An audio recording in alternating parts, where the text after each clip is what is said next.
الحمدللہ میں شیعہ کی بھی عزت کرتی ہوں، سنی کی بھی، دیوبند، وہابی اور ہر اس انسان کی جو لا الہ الا اللہ محمد رسول اللہ کہتا ہے۔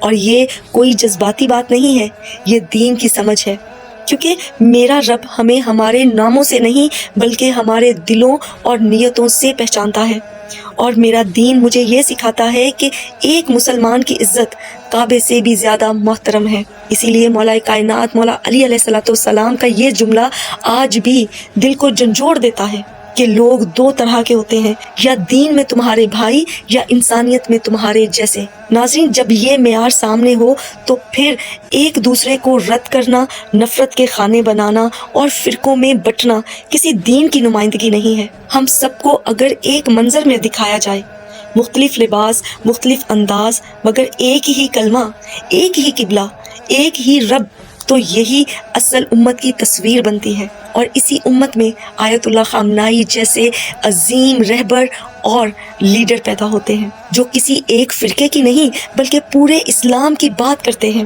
وہ شخص جو طاقت کے ایوانوں میں کھڑا ہو کر یہ کہتا ہے، میری جان، میرا کمزور جسم اور وہ عزت جو لوگوں نے مجھے دی ہے، اگر یہ سب دین خدا کے کام آ جائے تو یہی میری کامیابی ہے۔ ناظرین، یہ الفاظ صرف الفاظ نہیں، یہ جرأت ہے، یہ حوصلہ ہے، یہ وہ مثبت یقین ہے جو ہر دور میں موسیٰ علیہ السلام کے ماننے والوں کے دل میں زندہ رہتا ہے۔ آیت اللہ خامنائی نے ہمیں یہ سبق دیا ہے کہ حق کے لیے کھڑا ہونا کسی فرقے کا مسئلہ نہیں ہوتا، یہ ایمان کی ذمہ داری ہوتی ہے۔ اور اب بات ہم سب تک آتی ہے۔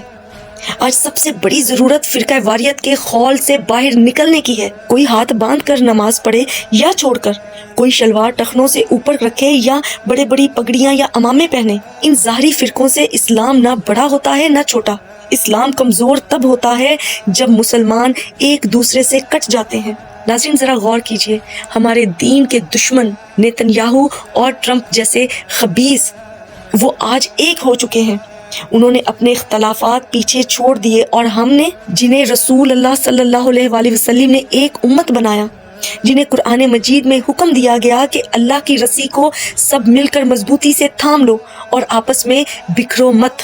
یہ آیت ہمیں یہ نہیں کہتی کہ تم سب ایک جیسے بن جاؤ، بلکہ یہ سکھاتی ہے کہ اختلاف کے باوجود اللہ کے دین سے جڑے رہو، ایک دوسرے کا سہارا بنو اور نفرت کی بجائے وحدت کو تھامے رکھو۔ مگر آج ہم سب تو ٹکڑوں میں بٹے ہوئے ہیں، یہی سب سے گہرا زخم ہے۔ اور شاید آیت اللہ خامنائی کا سب سے خاموش مگر مضبوط پیغام بھی یہی ہے کہ اسلام فرقوں کے شور سے نہیں، وحدت کے یقین سے زندہ رہتا ہے۔ آئیے ہم سب مسلمان بن کر جئیں، امت بن کے سوچیں، تاکہ جب اپنے رب کے سامنے کھڑے ہوں تو نظریں جھکی ہوئی نہ ہوں بلکہ دل مطمئن ہو کہ ہم نے اسلام کو جوڑنے کی کوشش کی تھی، توڑنے کی نہیں۔